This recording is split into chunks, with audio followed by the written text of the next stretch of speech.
Welcome to another edition of the Five Star Zone. This is the reaction for the Michigan State game.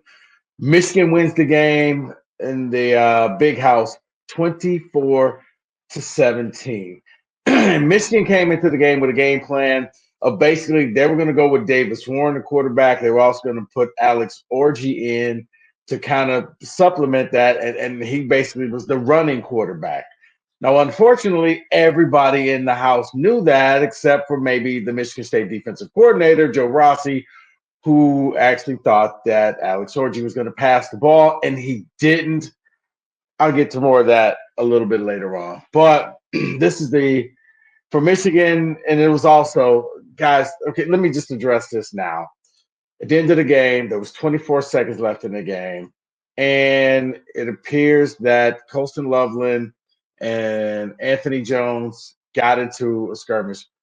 We see Colston Loveland lean in and headbutt Anthony Jones. Colston said, well, he slapped me first, but then he headbutts him. And then a fight breaks out, and there's a lot of pushing and, a lot of shoving. You see what looks to be Khalil Mullings. Looks like he's stomping on what I don't know if it's a state player or a staff member. A lot of things were going on. Now, it took place on the field, and they were like, oh, well, at least it happened on the field. But there's a couple things. One, referees, game wasn't over yet. Now, I say that because Michigan finished the game with 0 turnovers. Last time I checked, a headbutt or a curb stomping is a penalty, and it should be frowned upon in the world of college football. It wasn't. The referees let all of this go on. No flags. Even when they do the ridiculous offsetting penalties, they did nothing. They let this go on. The clock was ticking. Game was not over. You're like, well, all they got to do is take a knee. Hey, we've seen what happens in Michigan when you just assume that the game is over. So I do blame the referees for this. Like, the Big Ten has to step in. The Big Ten has to come up and do something. And I normally would say this is no big deal, but the precedent was kind of set a few years ago with the whole tunnel thing. And it was like, this is egregious crime. And yet I see this going on. And not so much the Loveland Jones, but what I saw with Mullings. That Khalil Mullins, look, if he's got on cleats, hey, how is that any different? You're stepping on somebody with cleats. How is that any different from swinging a helmet? Now, I know, and we all know, the Big Ten will do nothing because the Big Ten is afraid of Michigan, and they will never punish Michigan. Michigan is their meal ticket. It'll never happen. Michigan, if anything, the person that got stepped on will probably get fined, and Michigan State will have to pay a fine because he got and impeded the footwear of number 20 on Michigan. You can get angry. It is what it is. If Michigan State, Alan Haller, and Jonathan Smith are not going to make a big deal of this, I'm not either. If you're willing to accept this, that's fine, man. That's on you. If you guys want to do this, at least Warren Manuel and Jim Harbaugh stood up and said something 2 years ago. As of now, I've heard nothing. We'll see. Maybe this is changing while I'm taping this, but as of now, there's nothing. So it really boils down to, if you want to get some justice, you got to do something. If not, it's just either going to be justice or just us. I'm going to leave that alone. We're going to move on to the game. Michigan State was blown opportunities left and right. Michigan State started the opening drive. And can somebody please, to God, tell me why Jonathan Smith on 4th and 2 just did not call a timeout? He let the live game happen. It pushed them back. They missed a field goal. Why is that important? Because at least you would have gotten 3 points, and that could have helped you at the end of the game. On that final drive, you could have kicked the field goal. Instead, you missed the field goal. And there's something that happens when Michigan State gets into the red zone. It literally is like they go brain dead, and they cannot score points. Once you cross the red zone, you might as well just send Jonathan Kim out there to kick the field goal, because that's what's going to end up happening, or you will turn the ball over. You don't score touchdowns, which is amazing because your first drive for every game, except for the very first game, you actually move the ball down the field You just have a hard time putting it in the end zone. I, look, Lundgren, the offensive coordinator, has to come up with better plays, especially in the end zone. Right now, you're running an empty calorie offense. I say that because you get a lot of yardage between the 20s. But once you get into the red zone, it comes to a grinding halt and you end up with nothing. You're going to be playing Indiana. We're going to break that game down a little bit later on in the week. But here was an opportunity. You had a chance to go up 2 scores on Michigan because you scored on your next drive. It would have been 14-0. I'm there. I'm looking at that team. The body language was there. Yes, they were ready to pack it in. But instead, you blew that opportunity. And then right before halftime, they got rejuvenated. And that's what brought them back. They score. They missed the extra point. They kicked the ball off. Now, MSU, you dodged. You're still winning. They missed the extra point. It's 7-6. You haven't played the greatest of half. You're leading with the stats. And I don't know what Jonathan Smith decided to do. You end up fumbling the ball. Aiden Towles fumbles. He scrambles out. He gets sacked. He fumbles. Michigan gets it. They kick a field goal. He actually missed it, but Michigan State called the timeout, and then they got to kick a second one. And now they're up 9-7. That was critical. If you go back to the missed field goal, if you at least got a field goal in that and you would have taken away that last field goal, that's a 6-point swing. Now you're setting yourself up at the end of the game. You could have just been going for the win, a walk-off win with Jonathan Kim, but you blew the opportunities, man. I also want to question, I don't know what the offensive coordinator and Jonathan Smith were thinking.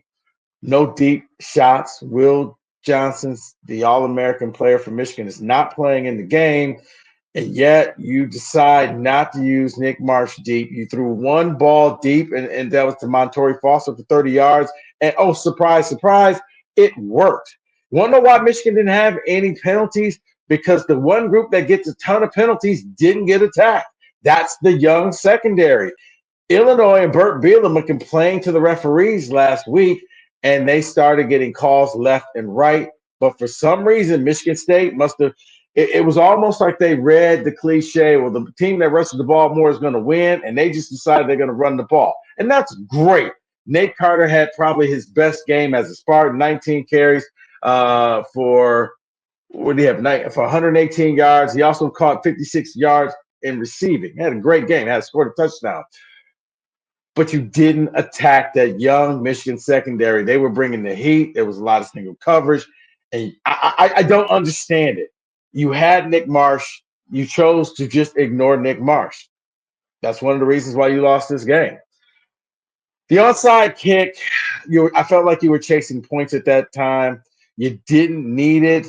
And here's why I say you didn't need it, because apparently you didn't rehearse it, because even if you would have gotten an onside kick, you were offside. So you might as well just kick the ball. Now, it was no harm, no foul. Michigan didn't score on that drive. So you got it back. That became a wash. I do want to – Joe Rossi, let me help you out here. Michigan State defensive coordinator. When Alex Orji is in the game, Alex Orji does not pass the ball, period. Let me repeat that for the people in the back. When Alex Orji is in the game, Alex Orji does not pass the ball. I don't understand at this point.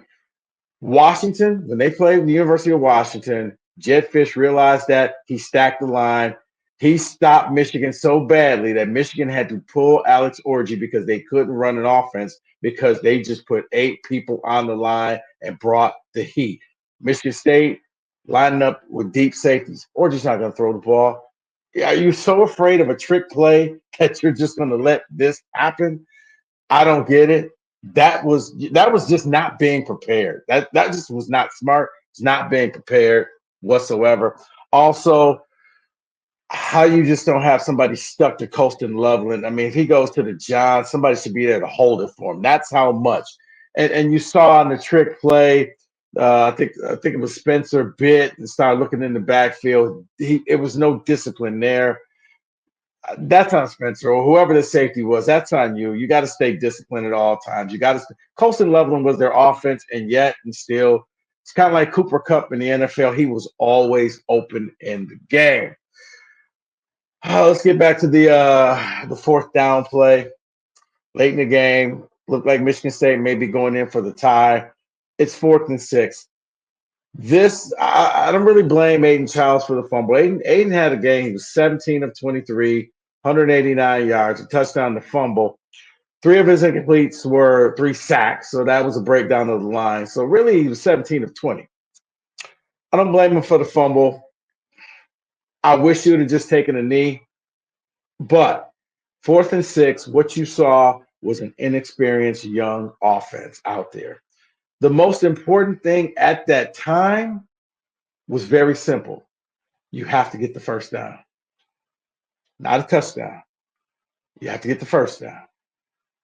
Instead, MSU, Aiden Childs, all the receivers in the end zone went hero ball. Childs maybe could have pump fake, scrambled, picked up the first down, or heaven forbid, his receivers come out of the end zone and come back to the ball. If you did that, you would have picked up the first down and lived to fight another day. That's youth, that's inexperience. Those are things that you hope change. But that 4th and 6 play kind of epitomizes that offense where it's empty calories. You move the ball down the field, but when it's crunch time, you can't make the right call. You can't get the right play, and you come away with nothing. And then you stick Alex Orji in the game. Why are there 2 safeties deep? He's running the ball. He's in the game to run the ball and to kill the clock. And instead, MSU is thinking he's going to pass. He basically ate up the clock, and then the rest was history. The fight all happened. Jonathan Smith, this was his first taste of this rivalry. God, I hope he learned his lesson. He's not the D'Antonio type where he's going to take this. I mean, you got the Colston Loveland, which was a bitch move, by the way. The whole, little brother doing little brother things because he knows he's not coming back next year. If you're going to talk smack before the game. Don't talk smack after the game when you know that you never have to see these people again. I digress. You got hit with another little brother comment. Jonathan Smith, I don't think is going to go Mark D'Antonio. Mark D'Antonio made this game personal. And after that, he went out and won 4 in a row. He won 7 of 8. He made it his game. He made this personal. Jonathan Smith, you got your first taste. You and your staff, your offensive and defensive coordinators were not prepared. You got beat by Sharon Moore, Davis Warren, and Alex freaking Orji. You got to live with that because that's what happened. Michigan defeats Michigan State 24-17. That's your post-game wrap-up. Keep liking, subscribing, and watching. We're going to be breaking down the upcoming games for the week. Michigan State hosting Indiana, a red-hot Indiana team, minus their quarterback. Michigan hosting Oregon at the Big House.